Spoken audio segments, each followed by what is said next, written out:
And here we are. Welcome to the Teachers Room with ITDI, the International Teacher Development Institute. And today we're in a new location. I'm normally either in my car or in my office at home, but I'm actually at work in my office with Brent Jones. Hi, Brent. Hello there. Hey, and Brent is not in his regular office. He'll tell us in a moment where he's at and why he's there. But this is a little extra. We wanted to have an interview with Brent, but because of the time zone difference, we're going to record this and just play it for everybody on a regular Tuesday night.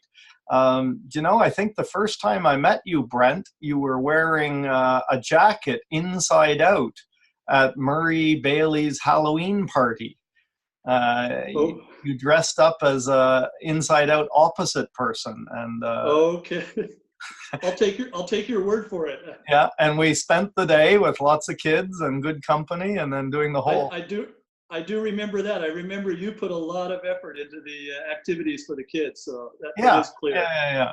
I had 9 years of experience of doing that at the elementary school at the time. So for me, it wasn't. Right.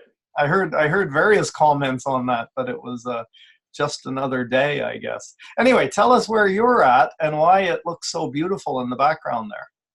Okay. Yeah. Well, I'm calling in from Victoria, BC, in Canada, and I'm here actually for a full year on research sabbatical.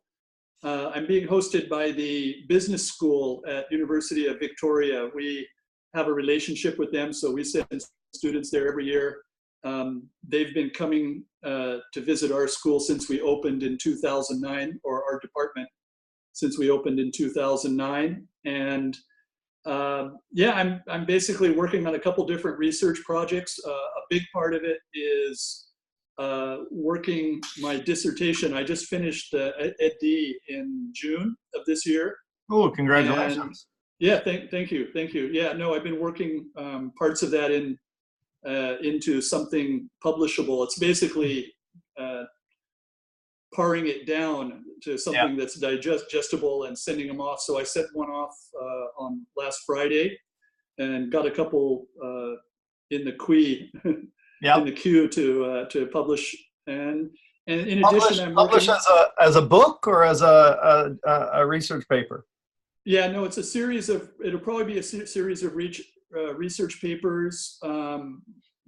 The overall theme of it is learner engagement, and I can Ooh. talk more about that as we talk tonight. Yeah. But especially the one that I just sent off was talking about contextual features that influence learner engagement, and probably I'll have another one on teaching strategies, and then maybe one further one on teacher characteristics that influence learner engagement, either positively or negatively. So, Wow. I'm jotting down the titles of these topics, and I might not let you go for hours. so Yeah, I noticed that a while ago when I pulled out my old D. Fink book, the Creating Significant yes, Learning Experiences, which I talked to you about at one point. I was just almost giddy that somebody else was into that, and hoped that we could talk about it. So maybe that'll come up as well. Oh, yeah. Instructional design and curriculum development have been one of my interests for a long time. So, yeah, Fink is my go-to guy for frameworks. Anyway, he's got yes, some good frameworks. he So is a framework guy, isn't he? And he that takes is. it's a special skill to take a lot of those ideas and put them into something that other teachers can use. Exactly. Why don't we start with a little bit on your background? I want to start with that, and then once we get through that, I'm gonna morph into how you got to Japan. So, how about Okay. a bit on your own study background, academic background? Yeah, so I started, I didn't go straight into university from high school. I actually, I was in Hawaii at the time, and I was in the School of Sand and Sun. But I did that for a few years until it kind of got not boring, but limiting, I guess. And so I went back to school got into the UH system, and then just as I was graduating, found an exchange program at Konan University, where I'm actually teaching now. So it's kind of come full circle. Wow. Actually, there was an existing program with Kansai Gaidai, and I had classmates or students like from previous years who had done the Kansai Gaidai program and were happy with it. And if this exchange program between Hawaii and Konan didn't come up, I probably would have ended up at Kansai Gaidai or maybe somewhere in Tokyo, God forbid. Yes. But yeah, I came to Japan in 1989, was there for the year in Japan program, and at the same time finishing up my undergrad degree. So did you have any specific interest in Japan per se, or was it just going somewhere?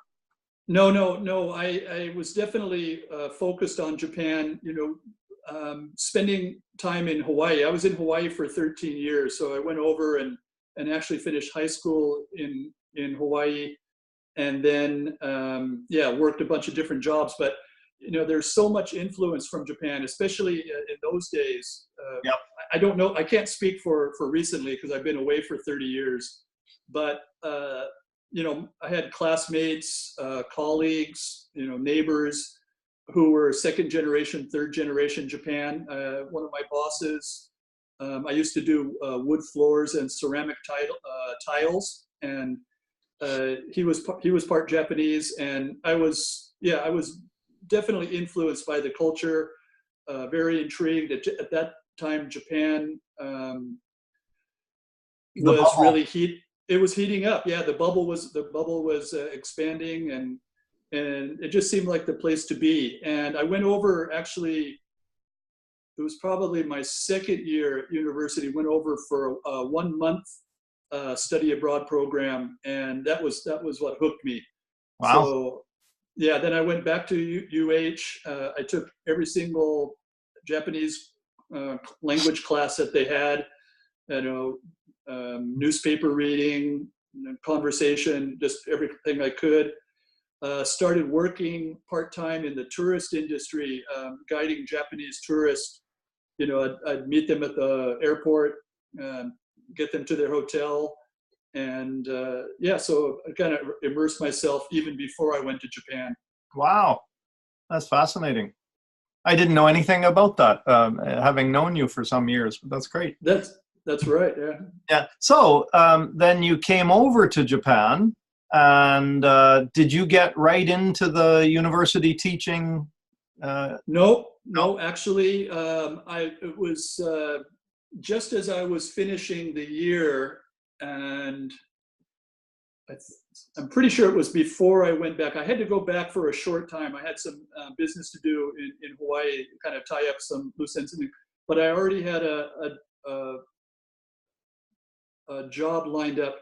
Yeah, actually, sorry, I was working part-time and studying. I was studying language in Kyoto after I finished the year program.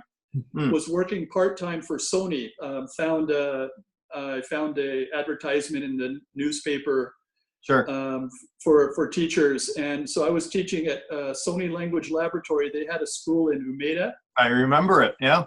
Yeah, and then I was there for about 6 months, and then a full-time position came up, and so I interviewed for that and got hired before I went back to Japan, went back to Hawaii to take care of business there. So I started working at Sony. I did that for about 6 years, and then I don't know if you know what happened to Sony, but they sold the language laboratory. I think they had 8 schools in Japan. Yep. And basically they got out of the business, and I already had one foot into university work. I was working part-time, and then just started doing that, and then got my first full-time position in 2005, and that was at Kobe Gakuen for their economics faculty. Right. Cool. So I've often told people privately and in these interviews that I was actually teaching about 6 years before I decided I wanted to become a teacher. You know, I Right. was working for a salary, and then one day just realized that I really liked going to work every day. I liked being around young people. There was enough change every year in students and ideas and textbooks that I thought, wow, I think I'm going to become a teacher. Um, how was it for you? Yeah, I knew, you know, pretty early on that I was all in. I think, you know, I had a couple of professors when I was at school, one in UH that I remember, and then one when I got to Conan, and it kind of convinced me that this is what I want to do. I wasn't sure that I was going to be focused on language education, and I think my time at Sony kind of solidified it for me. The thing is, at Sony, a lot of the classes were business focused, and it seems like my career, teaching career, I've been mainly involved in business programs. So yeah, I think I kind of found a niche Yeah. and kind of stuck with it. And you know, I don't know. In the early days, I can't really remember if I saw myself, you know, where I am right now. But I knew I liked teaching. I knew I liked being in the classroom. And yeah, like I said, Yeah. I was all Yeah. in pretty Well, you, early. you just said the nice segue I was looking for, but where I am now. So why don't you describe where you are now, not the Victoria side of where you are now, but your job in Japan, and tell us a little Okay. bit about the department itself or the students. Okay. Sure. Yeah. So yeah, as I mentioned, I'm at Conan University, and that's where I did my exchange program back in '89. Heisei Gannen. Yeah. Um, and actually, uh, while I was working for Kobe Gakuen, I was approached by one of the director of their language center, one of the directors of the language center at Konan, who asked me to do some intersessions for the economics department. And the economics dean at that time was a guy named Professor Sato, and so I did that for a couple of years. It was spring and fall, you know, during the Yeah. regular university breaks. And the kind of idea was, it was kind of like a mini exchange program for students who couldn't go on exchange. Yeah. So that was kind of like a little intensive course during the breaks. And Professor Sato and I clicked, you know, and pedagogically we were, you know, on the same page. He attended a lot of the classes. He saw what I was trying to do in the classroom. And so around 2007, he contacted me and said that they were planning a new department, and so that's how I got involved in the project, first as a consultant, and then around 2008 he offered me a job, invited me to join the faculty. And so basically, it's called the Hidao School of Management. It's kind of a hybrid between economics and business administration. We opened the doors in 2009, April. Yeah. So we're just celebrating our 10th year. Oh, nice. Yeah. So the curriculum is basically focused on that kind of combination or hybrid between economics and business administration. Yeah. But one of the pillars of the program is that they do project-based learning, which Oh, you might be familiar with. So yeah. Yeah. students needed to complete 5 projects to graduate. In addition, they have to do a graduation project, which is a year project. But the other projects are one, you know, semester long. And God, then I'm gonna interrupt just to say I'm frothing or drooling trying to. I love project-based learning, of course, and is it possible to describe a couple of those projects or as many as you can yeah, briefly? Um, sure. we don't run the whole hour out in that one question. No, Kind I of get this. projects. I get this a lot. A lot of frothing. You know, Yes. I really do feel lucky. I mean, we're. Um, although, you know, I've also started to see the wrinkles in project-based learning, and we could talk Yes. more about that, but you Yeah, know, I'm it sorry. really, I wanted to tie it in earlier when you talked about Professor Sato and you being right, on the same wavelength pedagogically. Is that right. tied into project-based learning, or is there It something else? isn't. It is indeed. Yeah, Okay. he and a couple of the other faculty who were involved in the early stages were convinced that, you know, we didn't want a regular kind of silo type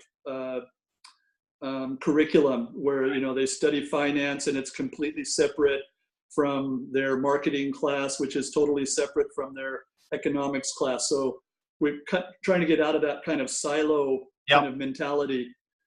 And yeah, so you know, he was on board. I'm not sure where he got the idea. I know there was another faculty member who's actually moved on since then, but he also had a background in instructional design or instructional technology. So we could have these conversations very easily. He knew exactly what I was talking about. I knew what he was talking about. It was really easy. Mm.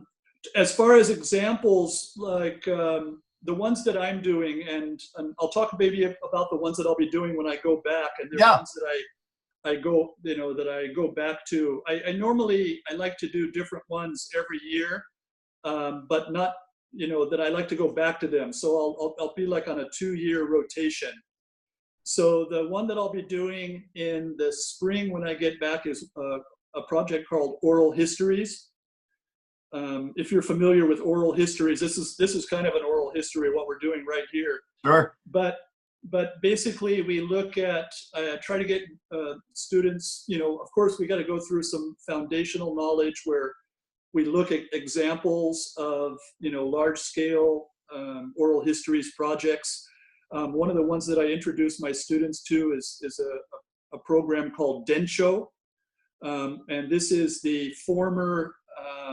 These are Japanese Americans who were interned after World War II or Oh, during wow. World War II, Wow. and yeah, and their stories, and they have a wonderful website, and you can go out and you can watch short video clips of the interviews, and there's transcripts there as well, and so I How much show does this. that blow their minds in terms of knowing that happened?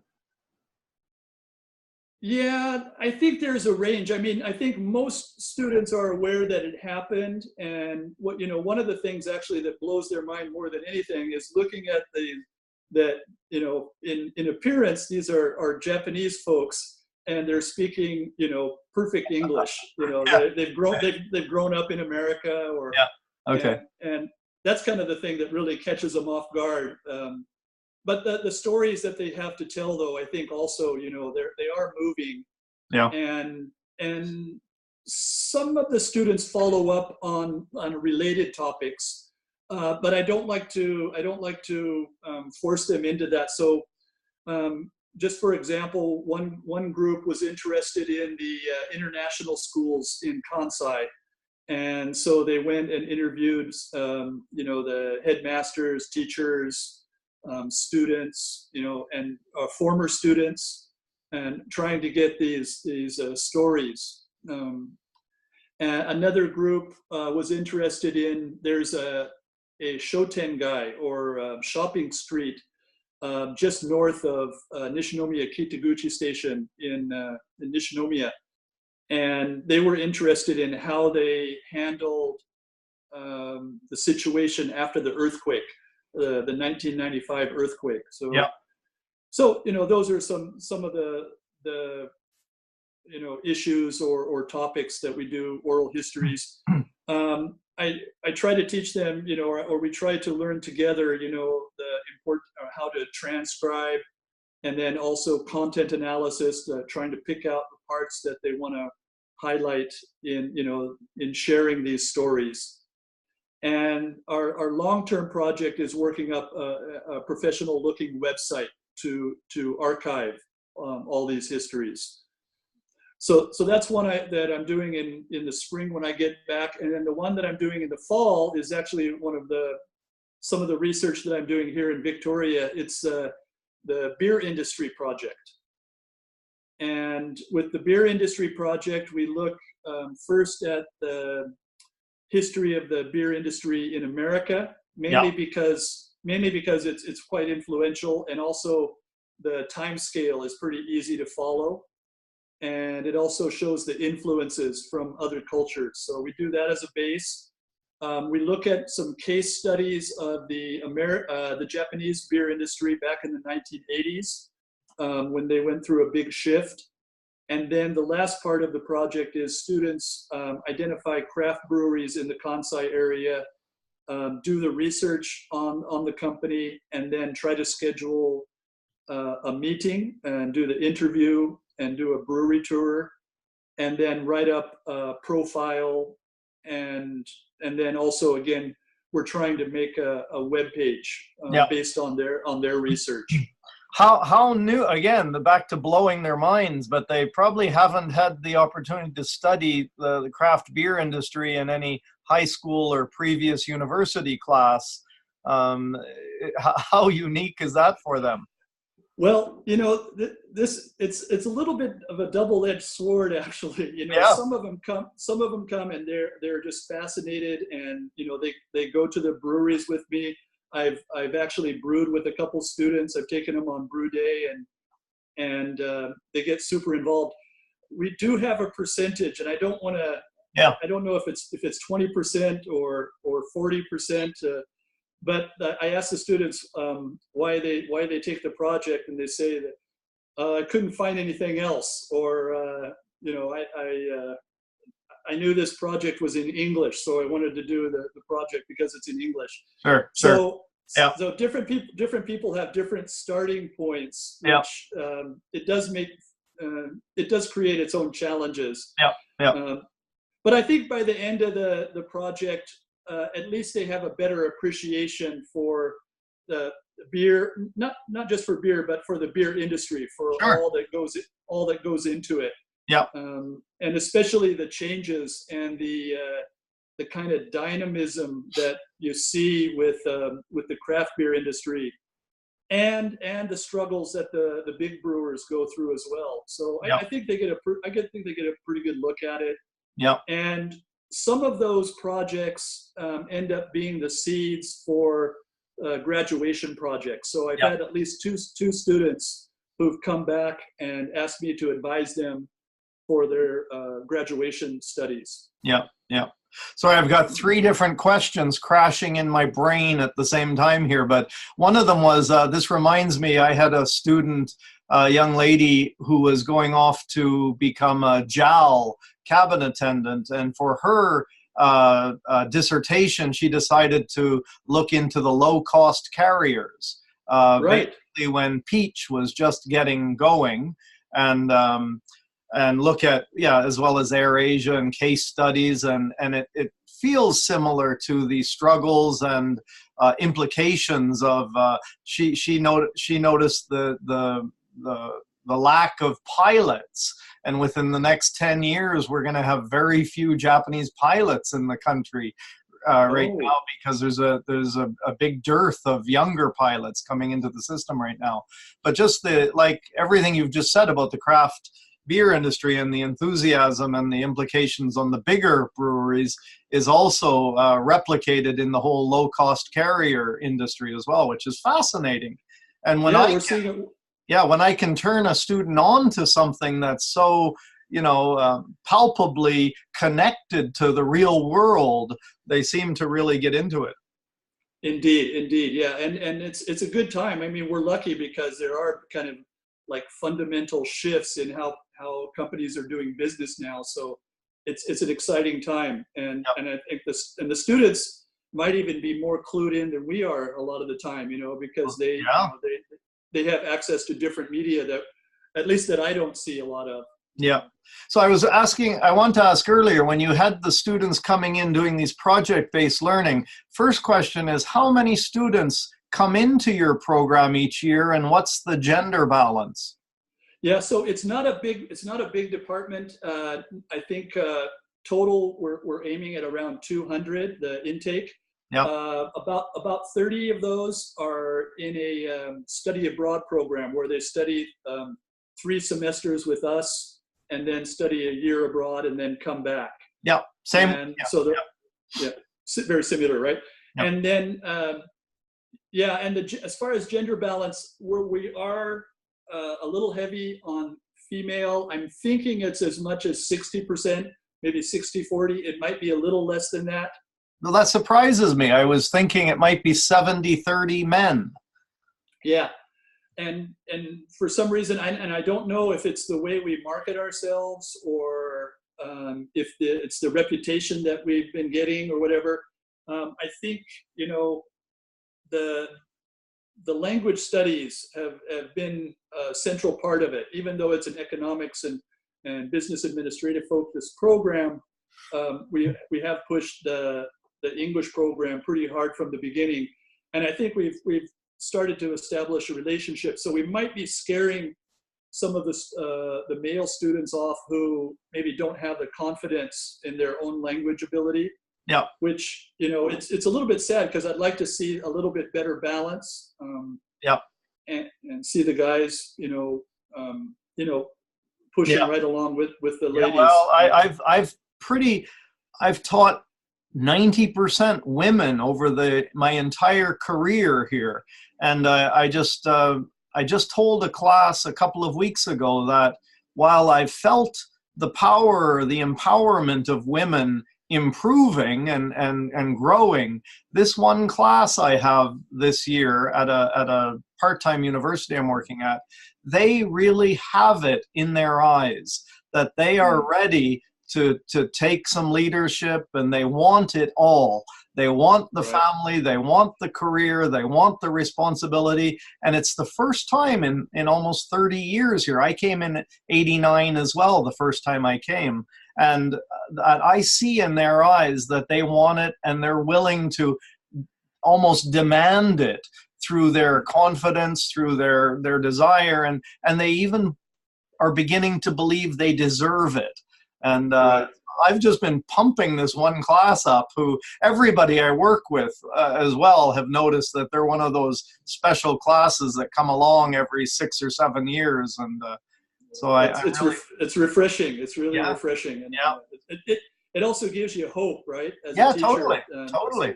Yeah. So the last one I had bouncing around in my head was those oral histories.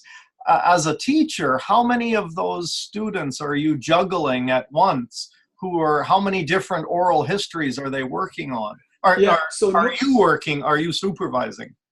Yeah. So normally we put a cap, or the teacher can set the cap on it, but they, of course, there's pressure to raise how many students. But normally I'll accept 25 to 30. I think with the oral histories project, it's actually 30. Wow. And they'll be working in groups of about 5. I would say 5 or 6. Okay. Yeah, 5 or, okay. Yeah, a little bit bigger groups, and with the understanding that attendance, we can't get perfect attendance, but there'll always be at least 3 or 4 students there to do the work. Yeah. So I'll normally have 5 or 6 different themes that they're working on, and it's a little bit of a juggle, but we meet once a week, but we have 4.5 hours together. Actually, we have 3 hours. It's they get, they get 6 credits for it, but actually it's only counted as 2 teaching classes. Yep. So normally we set it up like we'll spend the first 90 minutes maybe on foundational work or brushing up, checking that we have the tools that we need, especially in the early part of the semester. Yep. And then a concentrated 90-minute working on the group project, and with as much input as I can get to each group. Yeah. And then that last 90 minutes, I'll normally have some kind of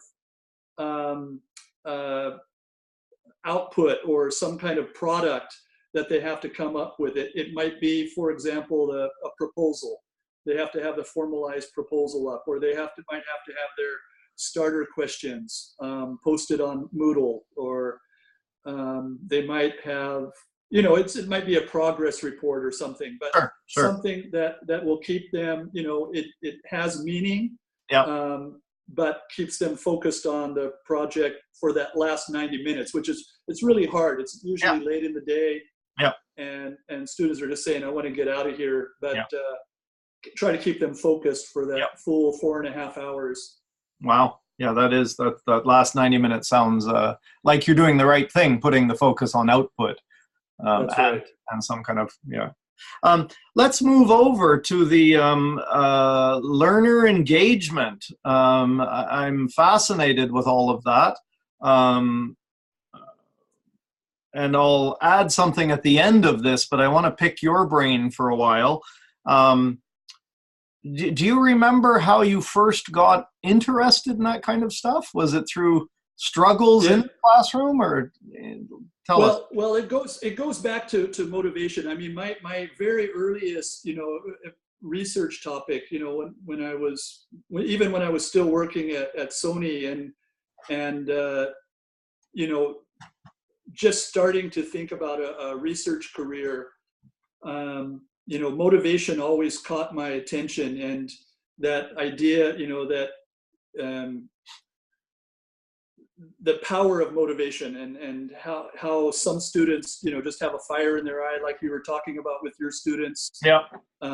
How some students are there definitely because somebody else is pushing them to be there, and that's the last place they want to. And then also the quality of learning that results from the different motivations. Yeah. So those questions, were bugging me from the very early stages. As far as learner engagement, I only really came across the term. I mean, of course, engagement comes up all the time, but it's usually very nebulous. Nobody really explains what they mean by that. But I first started reading about it as a concept, or as a theoretical construct, during the doctoral studies, probably in the first year. And it seems to be, learner engagement seems to be a hot topic in educational context.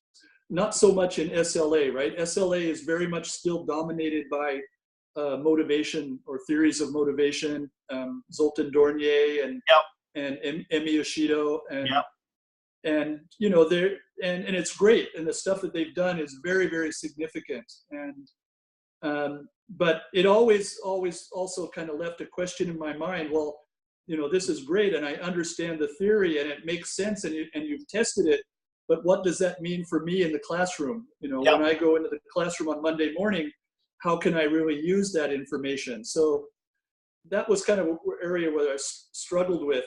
And then seeing the engagement, or learner engagement, actually flourishing as a construct and an area of study, and kind of caught my attention early on. And I thought there might be a niche there. So who's big in mentioning Ushioda and Dornier in motivation? Who's big in the learner engagement world? Well, one of the big names is a lady named Ellen Skinner, and she's at Portland State University. And actually, I was aiming to do my sabbatical there with her, but actually, I think she's just coming back from sabbatical, or I'm not sure, but there was some reason. Also, she just was appointed the head of some big nationwide committee, which basically she wrote back and said, I can't take on any more responsibilities. So, but she's one of the big names. That was Ellen Skinner. Skinner, that's right. Yeah. That's right. Yeah, and Christensen, Rishley, they did the big, actually, learner engagement series of papers, which is probably like the Bible for learner engagement.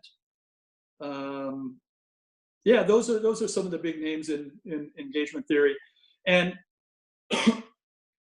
it seems like engagement is also a topic not only K-12, but also we're seeing more in university context. But again, I haven't seen that much direct reference to it in language programs. Right. The one exception was one of the ladies who was on my committee. She was one of the reviewers for my dissertation, and her name is Philp, and I'm having the hardest time remembering her first name. Jennifer, and both Jennifer and Philip are spelled differently than you would think they are. But, Right. Right. yeah, but she was very, very pleasant, and she asked great questions and really pulled out the best of me in the defense. So I really have a lot to thank her for. Oh, cool. That's very cool.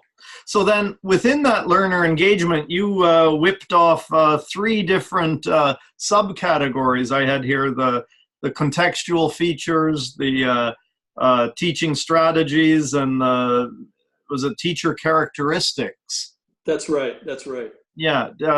I'm curious to hear a little bit about what you're researching or finding in terms of answers or applications within those areas.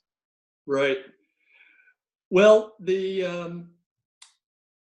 actually come up. Those 3 points come up, and instead of actually context and self, if you think, and actually I referred to this. I referred to Skinner, a paper by Skinner and Pitzer, that they described it really well, or they delineated motivation from engagement in a very persuasive way, where they conceptualize the context and the self as combining to form motivation, right? And engagement or action is separate from that. So that's Wow. a result of that. So teasing them apart, it's not the same as motivation, right? Right. So I got it. Yeah. Conceptually, this is very important, because, and I'm sure you've been in the classroom long enough, you've seen it. You see people, they say, oh, I really want to learn English, this is it, I'm going to do whatever it takes, and then they don't. Yeah. Or they don't invest the energy, they don't invest their, the psychic energy, the time, the effort, yeah. to really take it to the next level. So that's what kind of interests me, is how that motivation is actually translated or manifested into engagement. So, well, listen, as soon as you get back, we have to go out for a beer of any sort, because I'm in the midst of doing some research on this collective efficacy. okay. Yeah, Okay. yeah. And this is John Hattie. And basically it comes down to the idea, you just mentioned self. And I've been wrestling with this concept for the past 10 years, because this idea of self-efficacy, that I believe that I can take the steps necessary to get where I want to go. And I've had students in the lower levels of our, studying TOEFL IBT in order to study abroad, and our students were averaging about a 60 score, 60 or 61 among 80 students. And so Right. I would have a student in the lower end come in, and part of the exercise at the beginning is, how many points do you want to get, with 120 being a perfect score, and a young woman coming in saying, I want to get 75. And me going, and being wise enough to say that I can never tell the students what they're going to get or not, but knowing that other students in her class scored about a 52, and she was wanting a 75, and by the end of the year she got a 74. And that was simply because of her own expectations on herself, which is one of the most powerful indicators. And I've heard it through the psychology field, that we produce the results that we think we deserve to get. Yes, and the power of the teacher to actually undermine that is so totally important. it happens so often, which is really a sad thing. Yeah. When they should be the biggest cheerleaders, they're actually, and it's well intentioned. I shouldn't say, they're Yeah. doing it Yeah. maliciously, but Right. the power that the teacher has in actually boosting that self-efficacy, or at least, nurturing it somehow. Yeah. I had another one just last year who wanted to go off. We have a relationship with Smith College, which is kind of Ivy League women's university in the States.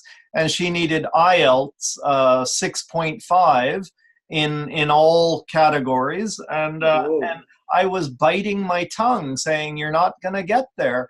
And she, lo and behold, she got there on her third try. And she was just determined that that's what she wanted to do. And, far be it from any teacher to get in the way of that. And these anecdotes, they're exactly the thing that reinforce with me that we do have to look at the psychological side, and language learning in particular, I think, has definitely a psychological side to it. Yep. That it's very powerful. Yeah, very powerful. So and you mentioned Hattie. So he also did the large scale study about teachers, right? Oh, I know. Yeah, that's part of our beer conversation when we meet, when you get back. Yes, I just wanted to clarify one thing. You mentioned we'll have beer of any sort. No, it's going to be a good beer. Okay. Good beer that you've made, or that we're going to go in search of? Well, that might be the case. We'll see closer to that date. Okay, we'll see what's left.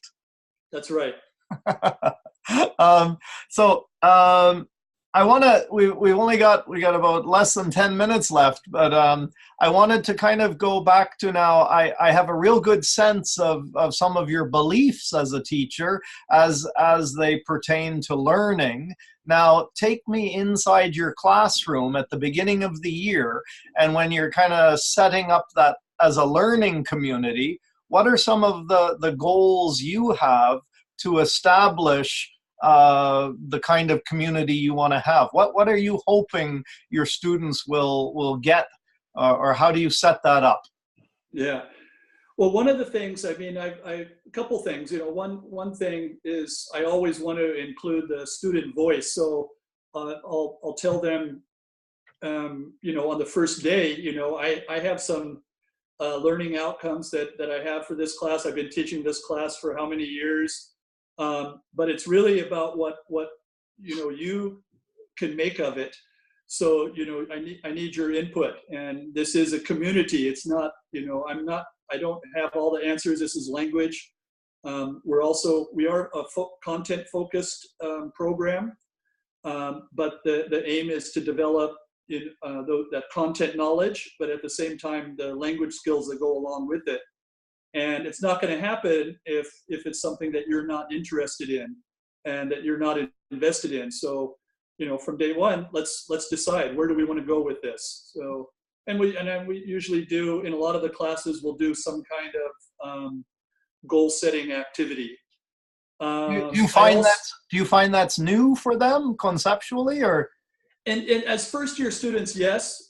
In our program, we do a lot of it. So by the second semester, they're ready to go. They know what we're talking about, and they definitely do have their own opinion.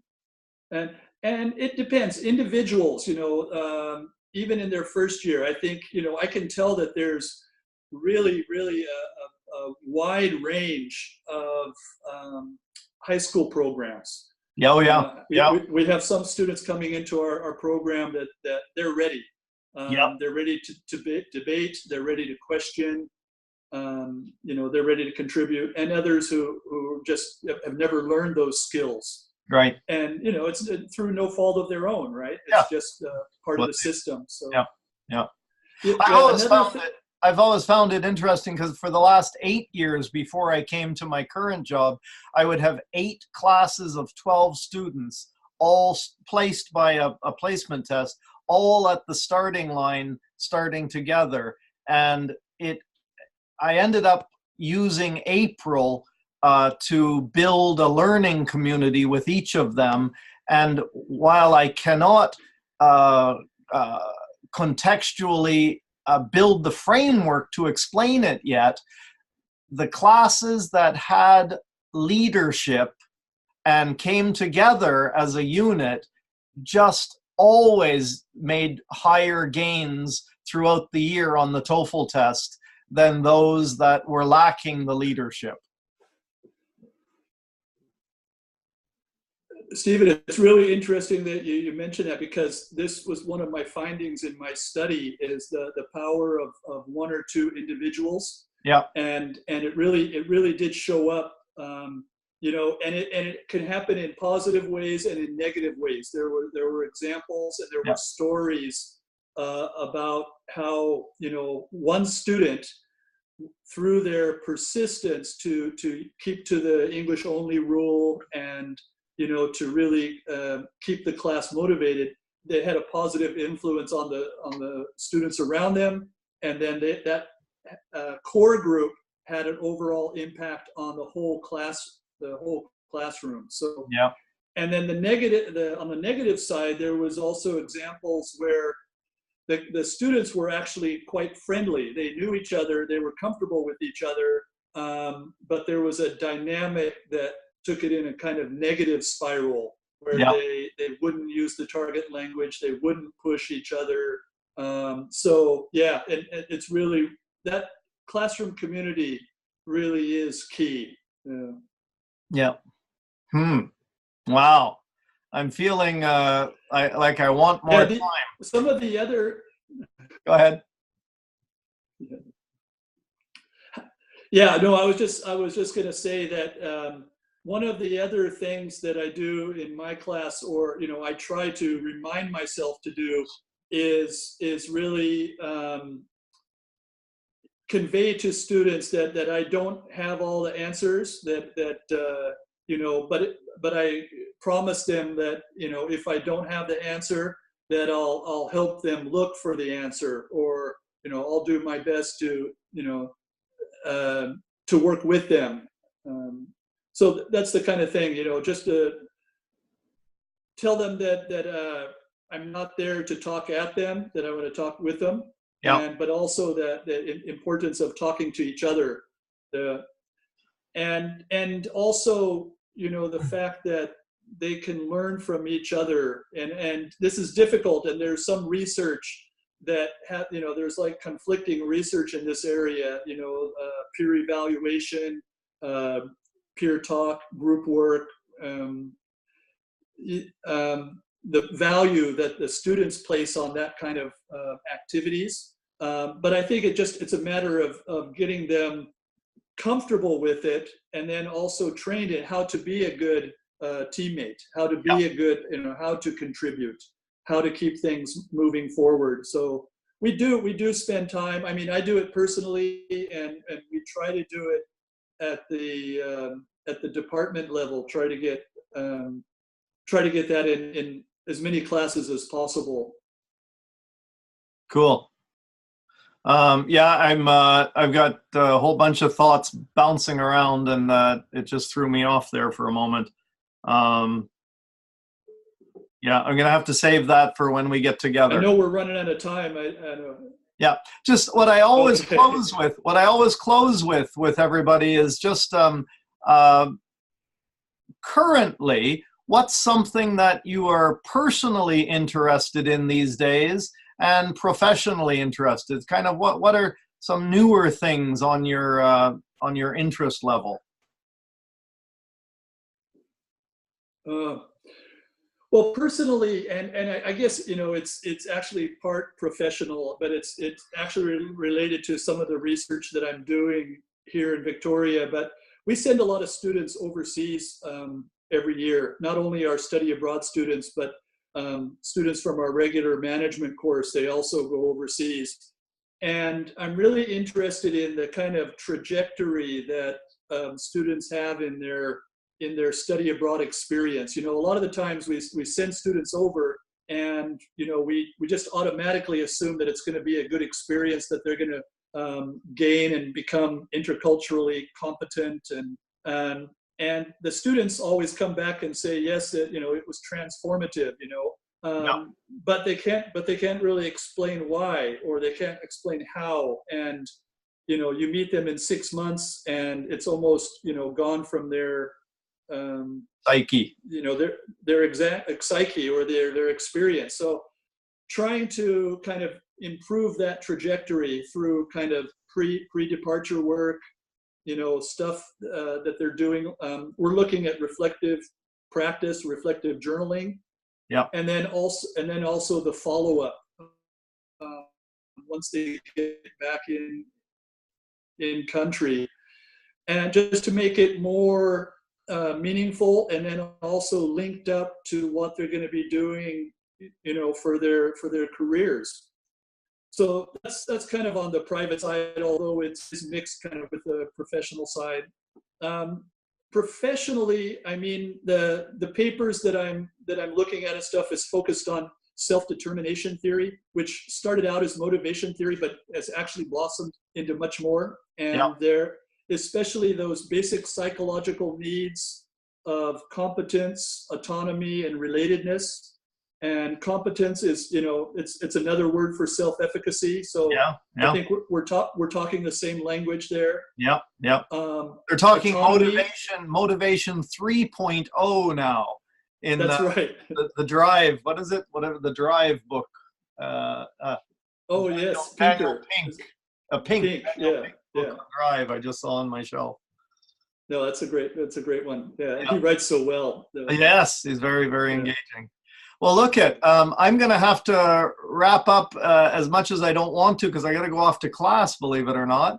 But what a long talk we're going to have when you get back, because we've just touched the surface, and I feel like, honestly speaking, no one else I've talked to, and I had inklings of this when you mentioned the Fink book a while ago, but boy, oh boy, we came here at the same time, and our path has kind of put us in the same kind of area of understanding, and I would love to have a chance to talk more and possibly collaborate on something if that works out. It's very, very refreshing, and it's nice to be able to have the conversations where, it is a back and forth, and we are talking the same language in a sense. Yeah. No, I'm really glad you reached out, because I really didn't know much about this project, and I do appreciate it. And I look forward to those the beers and conversations when I get back to Japan. That's great. Okay, ladies and gentlemen, that's it for another hour here. We're going to wrap up so Brent can get on with his afternoon, evening, and it's gotten dark there throughout this talk. Yeah. Yeah, it gets dark early. Yeah, I remember that back in Canada. Okay, well, I'm going to turn the recording off here. Thank you, everybody. We'll see you next week.